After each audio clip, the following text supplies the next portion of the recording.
Hello friends. जो भी बच्चे नीट 2026 की प्रिपरेशन कर रहे हैं उसमें जो सबसे टफ सब्जेक्ट होता है वो फिजिक्स माना जाता है। फिजिक्स मोस्टली बच्चों का स्ट्रांग नहीं होता है और वो इससे काफ़ी स्ट्रगल कर रहे होते हैं। Hello, my name is Mohammad Afaq और नीट 2025 में मेरे स्कोर 535 हैं और मेरा इस साल सिलेक्शन हो गया है और मैं इस समय काउंसलिंग का वेट कर रहा हूँ। जो सबसे टफ सब्जेक्ट माना जाता है नीट प्रिपरेशन के दौरान वो होता है फिजिक्स। तो ऐसा क्या करें जो फिजिक्स स्ट्रांग हो जाए।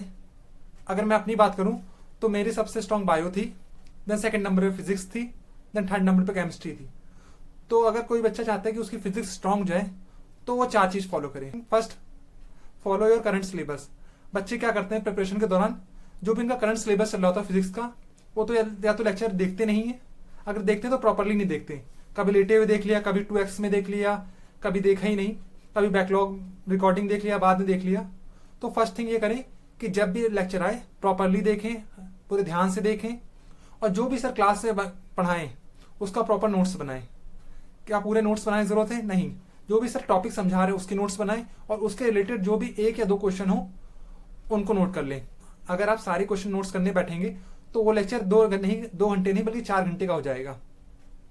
तो पहले प्रॉपर लेक्चर लें, उसके प्रॉपर नोट्स बनाएं और जो भी रिलेटेड क्वेश्चंस हो तुम्हें लगते हैं 1 या 2 उसे नोट्स कर ले। Second thing, revise properly. बच्चे एक बार लेक्चर देख लेते हैं, नोट्स भी बना लेते हैं, लेकिन रिवाइज करना भूल जाते हैं। मैं प्रिपरेशन के दौरान क्या करता था कि मान लो सर ने आज लेक्चर कराया तो आज मैंने नोट्स बना लिए, प्रॉपरली रिवाइज कर लिया, याद कर लिया, और जब नेक्स्ट लेक्चर होता था, मान लीजिए आज लेक्चर नंबर 4 है, तो मैं 5 मिनट लगा के लेक्चर 1, लेक्चर 2, लेक्चर 3 को फटाफट 5 मिनट में रिवाइज कर लेता था और फिर ऐसी सीक्वेंस चलती रहती थी। मान लीजिए आज लेक्चर नंबर 10 है तो मैं 1 2 3 4 5 6 7 8 9 सारे रिवाइज कर लेता था। 5-10 मिनट में हो जाता है क्योंकि 1 या 2 पेज के नोट्स बन पाते थे।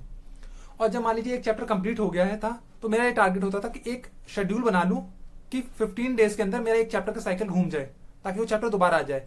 अराउंड फिजिक्स में 28 चैप्टर्स होते हैं, तो मेरा प्लान था कि हर 15 डेज के अंदर एक साइकिल घूम जाए।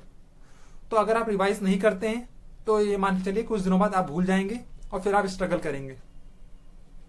थर्ड थिंग, जो तीसरी चीज थी जो मैंने करी थी, वो होती क्वेश्चन प्रैक्टिस। बच्चे लेक्चर भी देख लेते हैं कभी कभार, फिर रिवाइज भी कर लेते हैं, लेकिन वो क्वेश्चन प्रैक्टिस नहीं करते। फिजिक्स में जो गेम होता है वो क्वेश्चन प्रैक्टिस का होता है।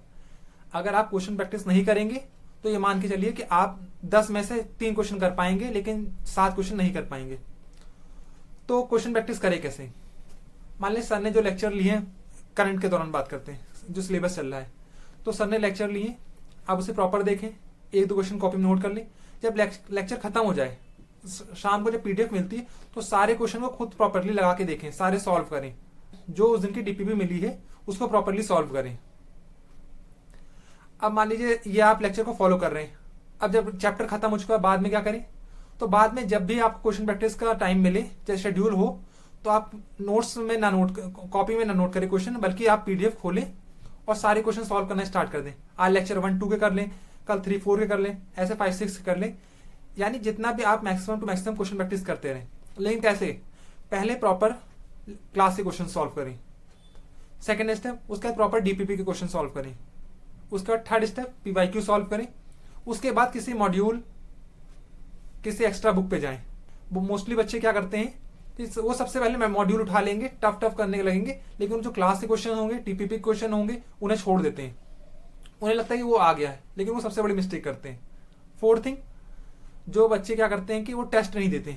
हमने प्रॉपर लेक्चर देख लिया, हमें लगता आ गया, फिर हमने रिवाइज कर लिया, फिर लगता है कि हमें आ गया।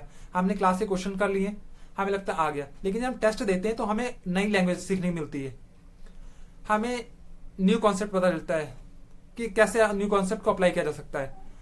और बच्चे अगर टेस्ट नहीं देते तो जब भी वो पेपर में बैठते हैं तो उन्हें लगता है कि अरे सर ने जो पढ़ा है वो तो आया ही नहीं, हालांकि जो सर पढ़ाते हैं उन्हीं में से आता है।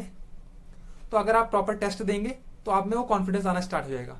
तो मैं दोबारा रिपीट करता हूँ, फर्स्ट थिंग कि जो भी करंट का सिलेबस चल रहा है उसको प्रॉपरली फॉलो करें, जो भी डीपीपीज दी जा रही है उसे सॉल्व करें, और क्लास के बाद जो भी क्वेश्चन सर ने कराए क्लास में उनको एक रफ कॉपी में प्रॉपर सॉल्व करें।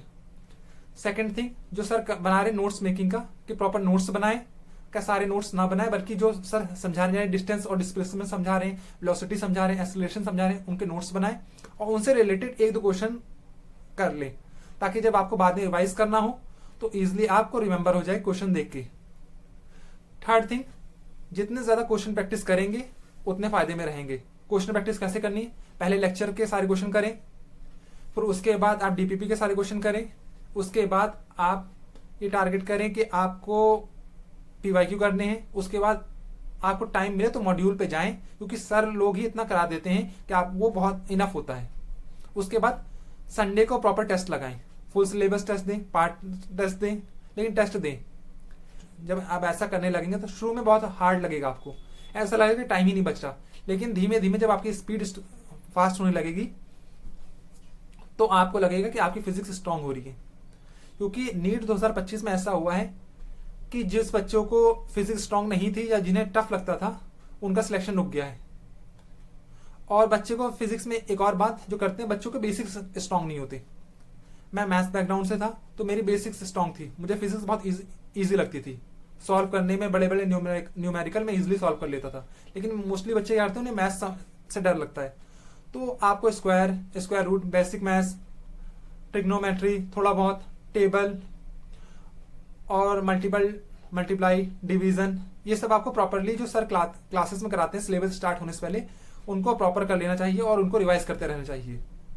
अगर आप ये सब फॉलो करेंगे तो आपकी फिजिक्स काफी स्ट्रांग होगी और आपके जब पेपर देने जाएंगे नीट 2026 का तो आपको कॉन्फिडेंस बढ़ेगा और आपके सिलेक्शन के चांसेस बहुत ज्यादा बढ़ जाएंगे। Thank you very much.